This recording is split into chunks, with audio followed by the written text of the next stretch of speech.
में कोई वो कथा नहीं से है। कितना पैसा चार्ज मैं करती हैं? बताती हूँ, कहने में कोई वो अगर नहीं है किसी पर हमारे किसी ऑडियंस को या किसी दर्शक को देवी चित्रलेखा जी को बुलाना हो और भागवत करानी हो तो कितना पैसा देना नहीं, पड़ेगा देखो उनको? चार्ज की बात नहीं है, एक बहुत समझदारी वाली बात है। जब 30 लोग साथ में चलते हैं, 30 लोग साथ चलते जी हैं? 25 से 30 लोग साथ में, लाइव कथा होती है, कैमरा सिस्टम, माइक, साउंड सब साथ जाता है, तो आप ऑटोमेटिकली आपको उनको खर्चा देना पड़ता है क्योंकि उनका अपना सबका जीवन होता है।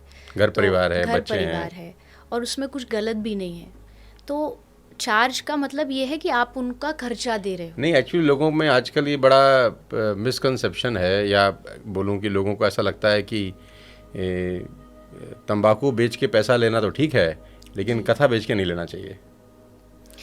नहीं, मैं देखो मैं सहमत भी हूँ। मैं ये नहीं कहती कथा कभी बेची नहीं जा सकती। कथा का कोई ये नहीं कह सकते आप कि भाई मेरा इतना फीस है। फीस शब्द भी कथा के लिए कहना ठीक नहीं है।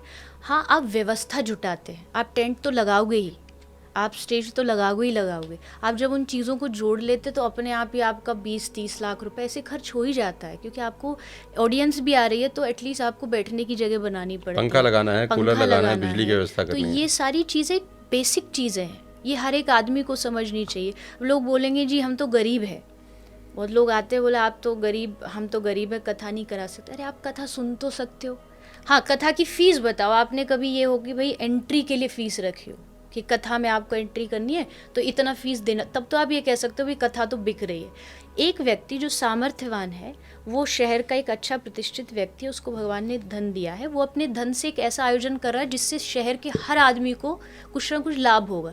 तो आप जाइए, खुशी खुशी निःशुल्क जाइए, फ्री ऑफ कॉस्ट बैठिए, वहाँ कथा का ज्ञान अर्जित मेरा करिए, सवाल अपने घर आ मेरा जाइए। सवाल है कि चित्रलेखा जी कितना पैसा लेती हैं कथा जी के लिए? देखिए, कथा का मेरा तो जो टीम है वो अपने हिसाब से, मतलब मुझे आप ना लगता बताना है, चाहें तो इसको स्किप कर सकती हैं नहीं नहीं वैसे। स्किप, देखो मैं इस विषय में ज़्यादा मेरा वो मैटर नहीं रहता है, टीम ही हैंडल करती है। तो मुझे लगता है आप नीचे नंबर चला देंगे तो लोग कांटेक्ट कर सकते हैं और डायरेक्टली पूछ पूछ सकते सकते हैं हैं कितना कि लेते हाँ हैं। जी आप कथा की व्यवस्था कैसे बनती है। तो वो लेकिन बहुत, ये अच्छी चीज़ मुझे लगी आपके संदर्भ में कि कथावाचक बहुत सारे हैं, मैं बहुत लोगों को मिलता हूँ।